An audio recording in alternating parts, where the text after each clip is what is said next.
इन ऋषियों ने रिसर्च किया, प्रकृति की ध्वनि को ध्यान से सुना, पशु पक्षियों की आवाज को बड़े ध्यान से सुना। जैसे डिस्कवरी में आप देखते होंगे, जीव जंतुओं के पीछे कैमरा लगाए, आजकल के वैज्ञानिक लगे ही रहते हैं महाराज, उनकी सारी गतिविधि का खूब अध्ययन करते हैं। ऐसे ही ऋषियों ने पशु पक्षियों की ध्वनि को ध्यान से सुना और उसी से संगीत पैदा हुआ। सबसे पहला जो षडज है उसकी उत्पत्ति मोर की आवाज से हुई है। षडजम बदेद मयूरोही, मोर की आवाज से यह पहला संगीत का स्वर षडज की उत्पत्ति हुई है। और दूसरा है ऋषभ, ऋषभ की उत्पत्ति हुई है चातक पक्षी के द्वारा। ऋषभम चातको बदेत, अजा बदति गंधारम, अजा माने बकरी, बकरी की आवाज से गंधार स्वर निकला। तीसरा क्रौंचो बदति मध्यमम, क्रौंच पक्षी की आवाज से मध्यम स्वर प्रकट हुआ। पुष्प साधारणे काले कोकिलः पंचमो बदेत, पंचम स्वर में कोयल बोले, कोयल का पंचम स्वर होता है। दर्दरो धैवतम चैव, दादुर, दादुर माने मेढक, मेढक जो टर्राता है उससे धैवत स्वर की उत्पत्ति होती है, संगीत का छठवां स्वर। और जो सातवां स्वर है निषाद, उसकी उत्पत्ति गजराज की आवाज से हुई है। हाथी जब चिंघाड़ता है तो निषाद स्वर उसकी वाणी से निकलता है, जो संगीत का सातवां स्वर है। ऐसे ये सात स्वर इन पशु पक्षियों की ध्वनि से प्रकट किए गए हैं। षडजम बदेत मयूरोही, ऋषभः चातको बदेत, अजा बदति गंधारम, क्रौंचो बदति मध्यमम, पुष्प साधारणे काले कोकिलः पंचमो बदेत, दर्दुरो दैवतम चैव निषादम च बदेत गजः। ऐसे संगीत के साथ स्वर प्रकट भये हैं। इनमें 4 कोमल हैं और 1 तीव्र। कोमल स्वर हैं रे ग ध नी, ये 4 कोमल हैं, और जो मध्यम स्वर है वो पंचम है, वो मध्यम स्वर है वो तीव्र है।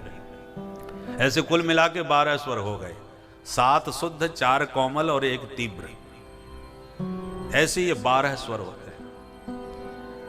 अब इन्हीं 12 स्वरों को मध्यम, मंद, मध्य, तार 3 भागों में बांट दिया।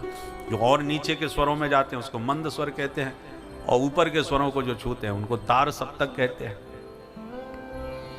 इन्हीं स्वरों में गायक रमण करते हैं और फिर इन्हीं स्वरों के माध्यम से राग रागनी उत्पन्न हुई। रागों के भी समय होते हैं, प्रातः काल का समय भैरव, भैरवी आदि गाते हैं। वैसे तो भैरवी कभी भी गा देते हैं, भैरव शुद्ध प्रातः काल का ही राग है।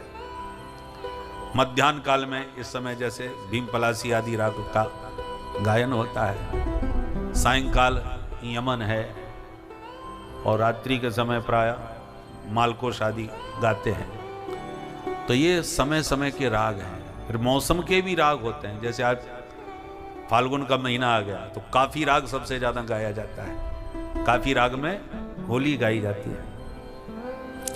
तो ये सब राग रागनियों का निर्माण इन्हीं स्वरों से हुआ है। रागों की भी जातियां होती हैं, औड़व जाति, साड़व जाति, संपूर्ण जाति, ये रागों की जातियां हैं। संगीत के भी भेद हैं, पद्धतियां हैं, घराने हैं। भातखंडे पद्धति, विष्णु दिगंबर पद्धति, घराने ग्वालियर घराना है, मैहर घराना है, बनारस घराना है। ये संगीत के घराने हैं, इसमें गायक के गायन के ढंग से घराने का पता चल जाता है ये किस घराने का है। तो कहने का मतलब ये पूरा शास्त्र है संगीत का भरा हुआ। सिर्फ गला फाड़ के चिल्लाने का नाम संगीत नहीं है। स्वर ईश्वर का स्वरूप है,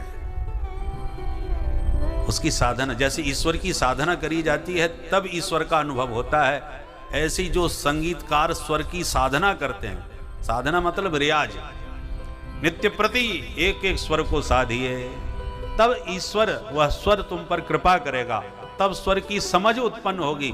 गाना तो बहुत दूर की बात है, समझ आ जाए यही बड़ी बात है।